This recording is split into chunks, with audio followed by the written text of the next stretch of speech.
بإسلامي وإيماني أضاء الكون والزمن بإسلامي দারিদ্র্যমুক্ত সমাজের জন্য আমাদের কোনো ভূমিকা ছিল না। ডিজিটাল বাংলাদেশ গঠন করার পেছনে আমরা কোনো শ্রম দেইনি, কোনো কাজ করিনি, কর্মসূচি হাতে নেইনি। তাহলে ডিজিটাল বাংলাদেশ গঠন করা কিন্তু নফল না ফরজ। কথা বলছেন কেন? আপনার বিশ্বাস আছে না? দলিল আমি একটা একটা করে বলছেন, লিখে নেন। কায়লা ইয়াকুনা দৌলাতাম বাইনা লাগনিয়া মিনকুম আমা আতাকুমুর রাসূল ফাখুযুহু আমা নাহাকুম আনহু ফান্তাহু। সূরা হাশরের 7 নম্বর আয়াতের মাঝের অংশে দিয়েছেন আল্লাহ, কিছু ধনীদের কাছে শুধু টাকা পয়সা, জমি জায়গা, অর্থ সম্পদ, খাবার এক জায়গায় থাকবে, আর অন্য মানুষ না খেয়ে মরবে। আমি আল্লাহ এটা চাই না। আমি চাই সবার কাছে খাবার থাকবে। প্রধানমন্ত্রীকে জিজ্ঞাসা করেন, শেখ হাসিনা প্রধানমন্ত্রী এই কথাই বলবে যে শুধু আমি নিজে খেয়ে থাকবো, আমি চাই না, সবাই খেয়ে থাকবে। দারিদ্র এবং ক্ষুধামুক্ত বাংলাদেশ গঠন করা আমাদের অঙ্গীকার। এতে প্রধানমন্ত্রী শেখ হাসিনা মোড়ে মোড়ে লেখা থাকে না?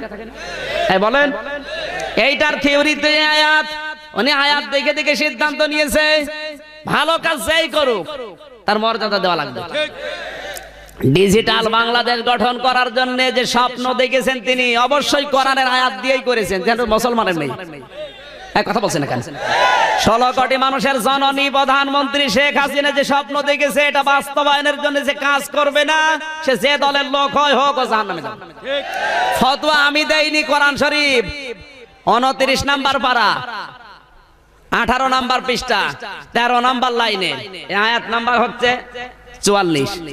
বাড়িতে যে মিলান যে তাফসির পড়বেন সেই তাফসিরেই পাবেন। অলাম নাকুন নুতিউল মিসকিন, দারিদ্র্যমুক্ত সমাজের জন্য, দেশের জন্য তাদের কোনো ভূমিকা ছিল না, শুধু নিজে খেয়ে পরে বাঁচবে। সে যে দলের লোক হয় হোক, ও জাহান্নামে যাবে। অনেকটা উদ্যোগ নিয়েছে, উদ্যোগকে বাহবা না দিয়ে তার পেছনে না থেকে অনেক মানুষ সমালোচনা করে। আর অন্য কোনো কাজ যদি কোরআন হাদিসের বিরুদ্ধে কেউ করে, অবশ্যই তার বিরুদ্ধে কথা বলা লাগবে। এই যে লতিফ কাজ্জাব নবীকে গালি দিয়েছে, কাবা ঘরকে গালি দিয়েছে, এই জন্য প্রধানমন্ত্রী তো দল থেকে দিয়েছে, ওর মন্ত্রিত্ব কেটে নিয়েছে। বলেন, আমরা খুশি এবং রাজি, আরো খুশি হতাম লোকটাকে যদি ফাঁসি দিত। আর আমাদের নবী বিশ্ব নবীকে গালি দিয়েছে। কথা বলেন, এই কাজ্জাবের মতো যারাই নবী নিয়ে, ইসলাম নিয়ে কটূক্তি করবে, তাদের সর্বোচ্চ শাস্তি ফাঁসি চাই। কারা কারা এই মতে আছেন দেখি? লিল্লাহে তাকবীর।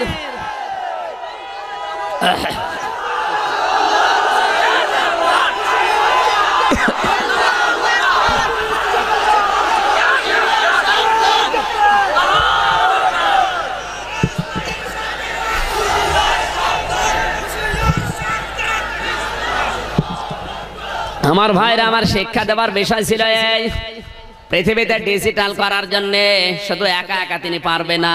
16 কোটি মানুষ আমাদের এক হওয়া লাগবে। আর এই এক মতের সাথে যে যাবে না, ও যদি মনে করে এটা আওয়ামী লীগের কাজ, ওরা করে করুক গা, আমরা ওর ভেতরে নেই। কসম করে বলছে আপনি জান্নাত যেতে পারবেন না।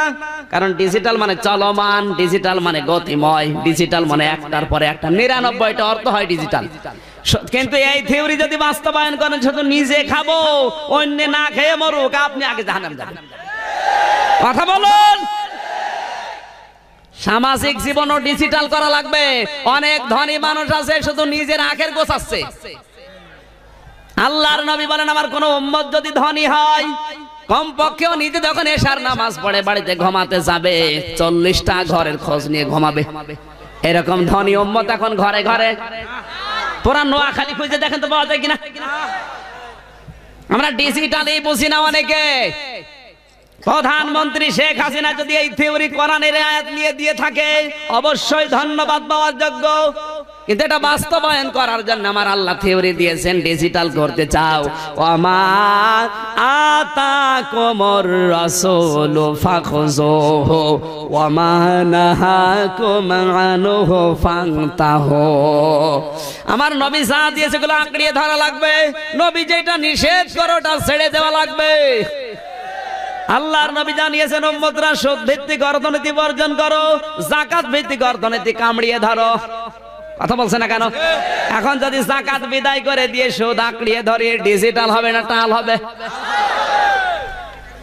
بإسلامي وإيماني أضاء الكون وزمن بإسلامي